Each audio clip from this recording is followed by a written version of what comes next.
So I swore to myself that this year in the first service of the new year, I was not going to talk about New Year's resolutions. But then I found a poem whose title was New Year's Resolutions. And it's a poem that I like, so here we are. It's a poem by Philip Appelman, as I say, entitled New Year's Resolution. Well, I did it again, bringing in that infant purity across the land, welcoming innocence with gin in New York, waiting up to help Chicago, Denver, LA, Fairbanks, Honolulu. And now the high school bands are alienating Dallas, and girls in gold and tangerine have lost all touch with Pasadena. And young men with muscles and missing teeth are dreaming of personal fouls. And it's all beginning again, just like those other Januaries in instant replay. But I've had enough of turning to look back, the old post-morteming of defeat. People I loved but didn't touch, friends I haven't seen for years, strangers who smiled but didn't speak. Failures, failures. No, I refuse to leave it at that, because somewhere, off camera, January is coming like Venus up from the murk of December, re-virginized, as innocent of loss as any dawn. Resolved. This year, I'm going to break my losing streak. I'm going to stay alert, reach out, speak when not spoken to, read the minds of people in the streets. I'm going to practice every day, stay in training, and be moderate in all things but love. Philip Appelman. I was noticing how many of those women were Unitarians.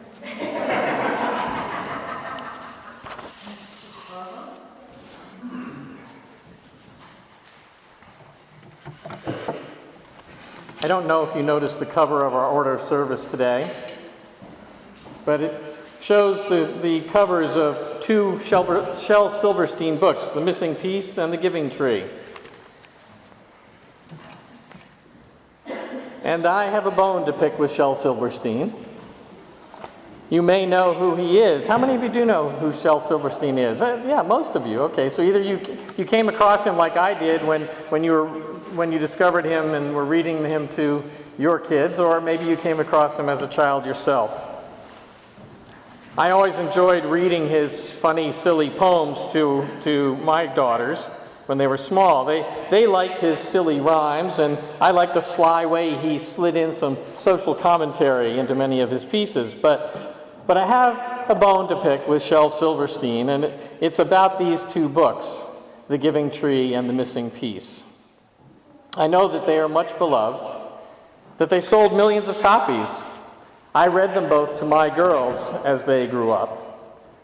I've read them to the children here at the day school, in fact. But I'm concerned about the messages that they contain. So, The Missing Piece and The Giving Tree. If you're not familiar with them, I just want to give you a brief synopsis of both of them. The Missing Piece centers on a being that's in the shape of a circle with a wedge cut out of it, as you can see in the picture here. It's that circle with the wedge with a little eyeball. So it tells the story of this circle thing's search for its missing piece, the part that will fit perfectly and make it whole. The circle thing rolls all over, sort of bumping along, encountering life but never being fulfilled. It comes across pieces of all shapes and sizes, but none of them is a perfect fit. Some pieces are too round, others are too square. A piece that it meets looks like it'll be a perfect fit, but the piece isn't interested in becoming a piece of the circle thing. Eventually, this circle thing discovers a piece that's a perfect match to fit what's missing. It's ecstatic. Now the circle thing is whole and complete. It rolls around easily instead of bumping along as it used to. In fact, it rolls so well that it misses out on a lot of things it used to enjoy as it bumped along. Eventually, the circle thing decides that it's better off without this perfect piece, and it discards it, happily rolling and bumping away into an apparently self-satisfied future. The Giving Tree The giving tree is all about the relationship between an apple tree and a boy who grows into a man. The tree loves the boy. The young boy sits in its shade. He climbs the tree. He picks the apples from the tree. They are both happy. As the boy grows, though, he finds other interests. He begins to show up at the tree less and less. But every time the boy, then later the man, shows up, the tree tells him how much it missed him. It offers a piece of itself to satisfy the boy's needs. First, the tree gives up all its apples so that the boy can sell them and make money. Then the boy turned man now needs wood to build a house, and so the tree gives up its branches. The man then stays away for a long, long time, but eventually returns and says that he's tired and would like to just sail away on a boat, but he doesn't have a boat. And the tree says, I don't have a boat either, but you can cut down my trunk and make a boat. And so the man does that. After many years, many more years, a frail and elderly man now returns to the tree, who tells him that it has nothing left to give. The man says that he's tired and just needs a place to sit and rest. And so the tree offers up what it has left, which is the stump. And there the man rests, and the book says the tree was happy. The book jacket of the Giving Tree calls this, quote, a tender story touched with sadness, aglow with consolation. It says that Shel Silverstein has created a moving parable for readers of all ages that offers an affecting interpretation of the gift of giving and a serene acceptance of another's capacity to love in return. The book jacket on the missing piece calls it a fable that gently probes the nature of quest and fulfillment. Both of these stories are alluring, aren't they? Have you read them to your kids? Have you read them yourselves? Are you familiar with these two stories? Yes? Do I see nods? They're alluring because we've all been part of one of these stories. These stories speak to us because they are the stories of our lives. How many of us have been in relationships where we give and we give and we give, yearning that we will just be loved in return? It might have been when we were children, seeking the affirmation of our parents. Perhaps we played a sport that we didn't particularly enjoy to get our father's attention. Or we always kept our rooms neat as a pin, making our beds every morning so that our mother would love us and appreciate us. Maybe it happened when we got older, when we chose to stay in instead of going out with friends, and we studied all in an effort to get A's from that professor that we put on a pedestal. Perhaps we found the person of our dreams who ignored or, worse yet, abused us, but we kept on giving and giving to them to get them to love us in a way that we needed to be loved, until we turned invisible ourselves. How many of us have been, or perhaps still are, like the giving tree? And I'd venture to guess, too, that we've all been like that circle thing in the missing piece, too, feeling like we're incomplete, feeling like we're inadequate, feeling like we just need to find the right thing to fit into that gaping hole in ourselves. And so we tried and tried to fill it up with things we thought or hoped would make us complete. It might have been drugs or alcohol, sex, food, whatever addiction or predilection we thought would work, or at least numb us enough to forget our incompleteness for a while.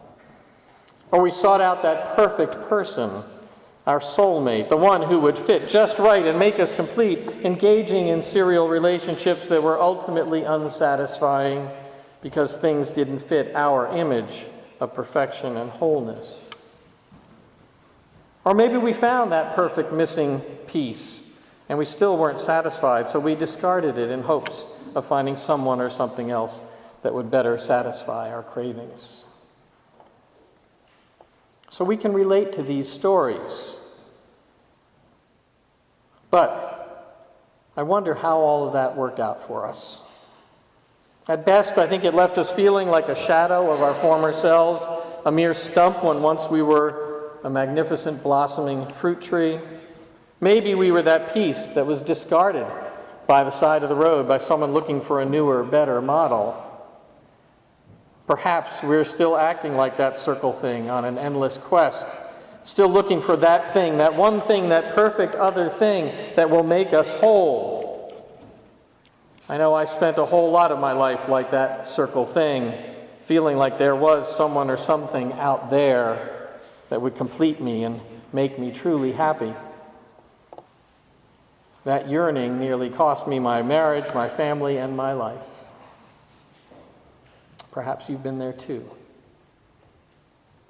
The illusions, the very dangerous illusions that these two stories sell to us is that to be loved, we've got to give ourselves away, and that the holes inside us need to be filled by others. That we are somehow defective or at least insufficient as we are, and that we need others, other things, other people to make us whole. And while I agree that we're social creatures and that our identity is formed in relationships, I despise the premise that our imperfections somehow make us broken, inadequate, or defective. And that to be loved, to be worthy of love, we've got to give away who we are and what we are. What does it take to be worthy of love? What does it mean to be whole? The answer to these questions is so simple to state and so hard to achieve. What it takes to be worthy of love and what it means to be whole is to be fully who we are, who we were born to be, warts and all. Life doesn't demand perfection from us. It simply demands that we allow ourselves to be who and what we are in all our glory and all our shortcomings, to be perfectly imperfect people. Not to strive for perfection, but to strive to live into our true and authentic selves. There's a wonderful Jewish parable that tells of Zuzia, the rabbi, who on his deathbed said to those gathered around him, "In the world to come, I shall not be asked, 'Why were you not Moses?' I will be asked, 'Why were you not Zuzia?'" The Jewish theologian Martin Buber put it this way, quote, "Every single person is a new thing in the world and is called upon to fill his particularity in this world. Every person's foremost task," he writes, "is the actualization of his unique, unprecedented, and never-recurring potentialities, and not the repetition of something that another, be it even the greatest, has already achieved." In his book, A Hidden Wholeness, Parker Palmer gives us an image of a tree that's very different from the giving tree. It's called the jack pine. The jack pine grows in the Boundary Waters Wildlife Refuge along the Canadian border between Ontario and Minnesota. Jack pines, we are told, and I quote, "are not lumber trees, and they don't win in many beauty contests either. But to me, this valiant old tree, solitary on its own rocky point, is as beautiful a living thing as a living thing can be. In the calligraphy of its shape against the sky is written the strength of character and perseverance, survival against wind, drought, cold, heat, disease. In its silence, it speaks of wholeness and integrity that comes from being what you are." Parker Palmer speaks of wholeness and integrity as living a life that is not divided, about a union between soul and role. Wholeness springs from within, not from finding external sources of fulfillment, whatever missing pieces we may feel are lacking. We live divided lives when we act in ways that are at odds with the light that burns within. Afraid that our inner light will be extinguished, he writes, our inner darkness exposed, we hide our true identities from each other. In the process, we become separated from our own souls. In contrast, wholeness, completion, and the love that attend it flow naturally when we align how we are with who we are. Living a life, as Parker Palmer calls it, living a life divided no more. I don't believe in New Year's resolutions, but I do believe in mid-course assessments and midlife adjustments. Perhaps now is the time, or perhaps soon it will be, to ask ourselves which kind of tree we want to be. Do we want to be like the giving tree or the jack pine? Are we like that circle thing, constantly searching for wholeness and validation and love and completion from others? Or do we embrace the wholes that make us uniquely us, never repeatable in all the universe? Do we lament our inadequacies because we're not Moses or Martin? Or do we live fully into being the Zuzia that we were born to be? I want to leave you with a brief prayer from the poet Rainer Maria Rilke. May what I do flow from me like a river, no forcing and no holding back, the way it is with children. Then in these swellings and ebbing currents, these deepening tides moving out, returning, I will sing you as no one ever has, streaming through widening channels into the open sea. This day, this year, I wish you peace. Amen.